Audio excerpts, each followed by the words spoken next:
छोटे बच्चे की अगर बात की जाए, बिल्कुल न्यूबॉर्न बेबी की, तो उनमें हिचकी आने के कारण क्या हैं? बच्चे जो होते हैं जब दूध पीते हैं तो दूध पीते पीते अपने साथ बहुत सारी एयर या हवा सक कर जाते हैं। ये हिकअप्स बिल्कुल नॉर्मल हैं। इसमें ये भी जानना ज़रूरी है कि देयर आर फ्यू कंडीशंस जो अब नॉर्मल भी हैं।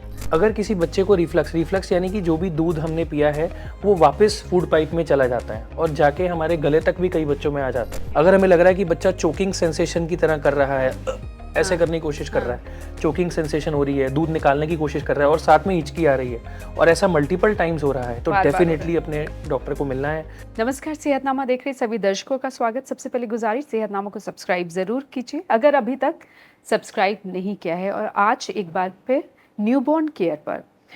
छोटे बच्चों को हिचकी बहुत आती है कई बार, तो इसका इलाज क्या है, आती क्यों है और क्या कर सकते हैं इस दौरान, किन बातों का ख्याल रखा जाए?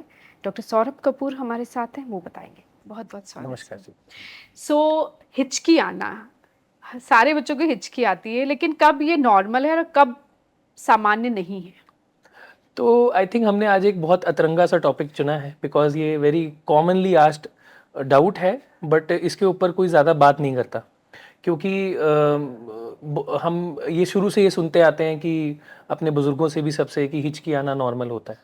तो आई थिंक उन्हीं को सपोर्ट करेंगे आज हम, जो हमारे पहले बुज़ुर्गों ने सिखाया है कि हिचकी आना बिल्कुल नॉर्मल होता है।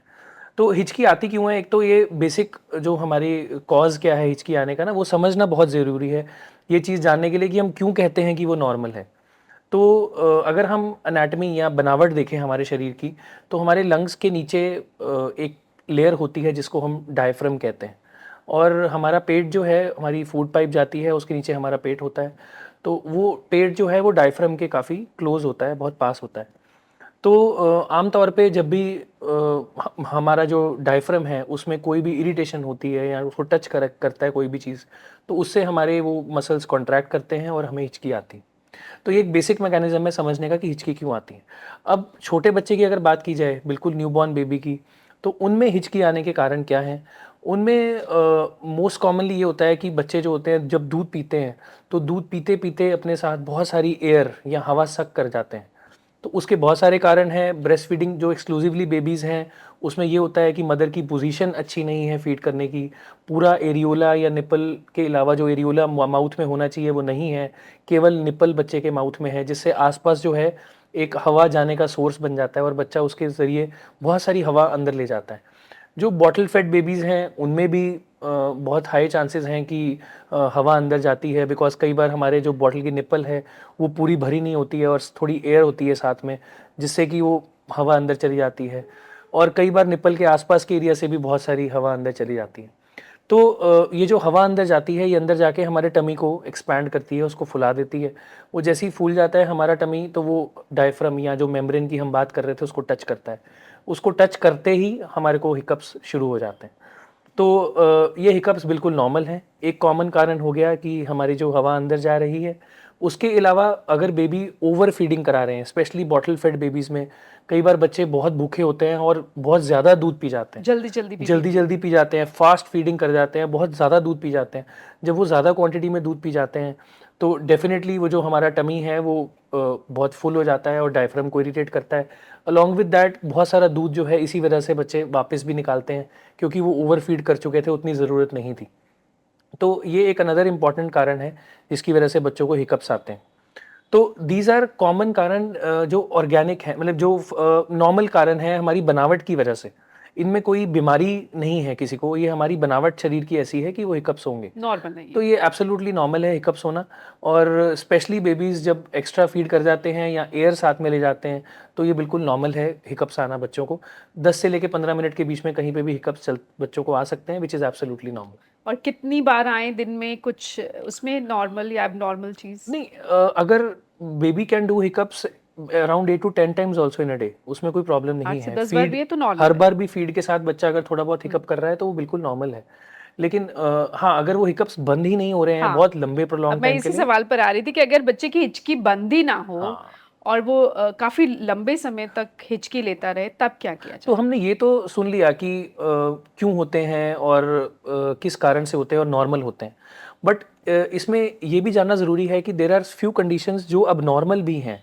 तो स्पेशली रिफ्लक्स, अगर किसी बच्चे को रिफ्लक्स यानी कि जो भी दूध हमने पिया है वो वापस फूड पाइप में चला जाता है और जाके हमारे गले तक भी कई बच्चों में आ जाता है। तो अगर किसी बच्चे को रिफ्लक्स बहुत ज़्यादा है तो उसको हिकअप्स बहुत ज़्यादा होंगे, तो उसमें आप उसको नॉर्मल नहीं काउंट करेंगे। अगर वो हिकअप्स प्रोलॉन्ग्ड हैं, आधा घंटा, घंटा, 1 घंटा, सवा घंटा चल रहे हैं और बच्चा इरिटेबल हो रहा है उस टाइम पे, आपको लग रहा है कि वो अबाउट टू थ्रो अप है, वॉमिटिंग करना चाह रहा है, तो ये एक साइन होता है अर्ली पिक करना कि मोस्ट लाइकली बच्चे को रिफ्लक्स हो रहा है और इसका हमें ट्रीटमेंट करना पड़ता है। ठीक है, तो इसमें आपको डेफिनेटली डॉक्टर को दिखाना चाहिए ताकि वो बच्चे को असेस करके अगर कुछ मेडिसिन रिक्वायर्ड है तो वो दे सके।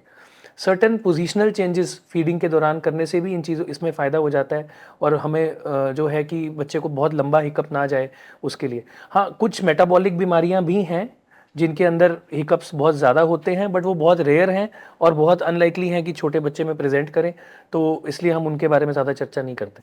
तो हिचकी का लेना देना कुछ बच्चे को जो डकार दिलाते हैं फीड कराने के बाद, उससे भी कुछ इसका बिल्कुल, रिश्ता तो है, संबंध है? हाँ, बिल्कुल, तो इट इज़ इम्पॉर्टेंट कि हम बच्चे को ना बहुत प्रोलॉन्ग्ड फीडिंग ना कराएं। अगर हमें लगता है कि हमारे बच्चे को बहुत ज़्यादा हिकअप्स आ रहे हैं तो हमें फीडिंग को बीच में हम स्टॉप भी कर सकते हैं। स्मॉल क्वांटिटीज़ में फीड करा के बच्चे को बीच में बर्प करा के you can continue feeding again. तो जहाँ पे हमें लगे कि बच्चा दूध निकाल रहा है या बच्चा तंग हो रहा है, हिकअप्स बहुत ज़्यादा ले रहा है फीड कराते हुए और कंफर्टेबल नहीं है, तो हमें उसको एक बार फीड छुड़वा के और वी शुड ट्राई कि उसको बर्प किया जाए for another 10 to 15 minutes. Burp करने के बाद जब हमें लगे कि बच्चा कंफर्टेबल हो गया है, हिकअप्स रुक गए हैं, उसके बाद आप फिर से वापस फीडिंग करा सकते हैं। तो और एक तो ये इंपॉर्टेंट है, दूसरा पोजीशन बहुत इंपॉर्टेंट है।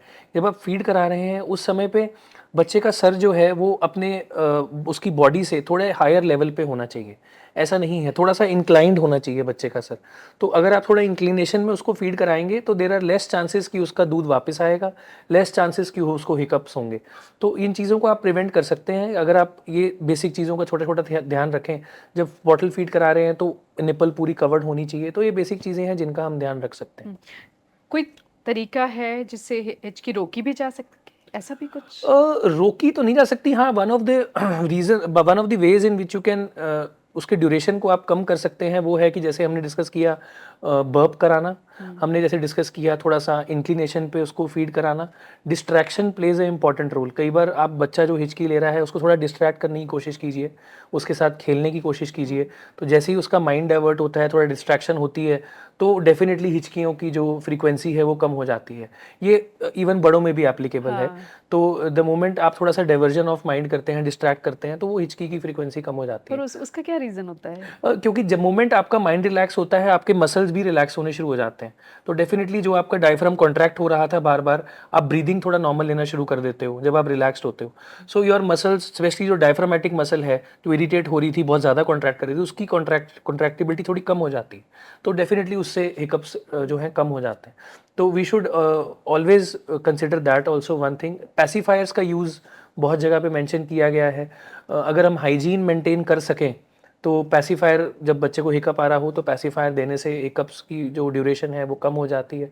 But definitely pacifiers come with the risk of infections, तो हाइजीन में का एक बहुत इंपॉर्टेंट रोल है उसके अवॉइड अंदर। किया जाए तो ज़्यादा हाँ, अच्छा तो है। यूजुअली हम अवॉइड करते हैं, बट अगर हिकअप्स बहुत ज़्यादा ही हो रहे हैं और आप हाइजीन मेंटेन कर सकते हैं, only then you can consider pacifiers. Otherwise you should avoid giving pacifiers also. And सबसे इंपॉर्टेंट तो यही है कि आप उसको कंधे से लगाएं, बर्प कराएं बच्चे को। जब आप बच्चे को बर्प कराते हैं शोल्डर से लगा के, मोस्ट ऑफ द टाइम्स वो हिकअप्स जो है वो सेटल डाउन हो जाते हैं। अपराइट पोजीशन में बच्चे को बिठाना, बहुत बार हम टांग के ऊपर भी बच्चे को बिठा के उसकी पीठ को सहलाते हैं, तो अगर हम ये भी करते हैं तो बहुत सारे बच्चे इससे भी कंफर्टेबल हो जाते हैं। यूजुअली ये जो हिकअप्स वाला एक स्ट्रेस वाली सिचुएशन हो जाती है पेरेंट्स के लिए कि बहुत बच्चा, कई बार बहुत मल्टीपल हिकअप से बच्चा तंग भी होता है, क्रैंकी भी हो जाता है, क्राई भी करता रोता है। भी है। हाँ, तो उसका सोल्यूशन मैं तो कॉमनली पेशेंट्स को ये बोलता हूँ कि आप उसको कंधे से लाके थोड़ा घुमा लीजिए। तो बच्चे जैसे ही थोड़ा सा सैर करते हैं, घूमते हैं, थोड़ा सा चेंज ऑफ, वही डिस्ट्रैक्शन वाली बात है, जैसे ही थोड़ा सा चेंज होता है तो दे फील बेटर। स्पेशली जब कंधे पे हो, ताकि हवा भी निकल जाती है, जो एयर अंदर ट्रैप हुई है वो निकल जाती है और वो जो डायफ्राम इरिटेट हो रहा था वो बंद हो जाता है, बेबी फील्स बेटर।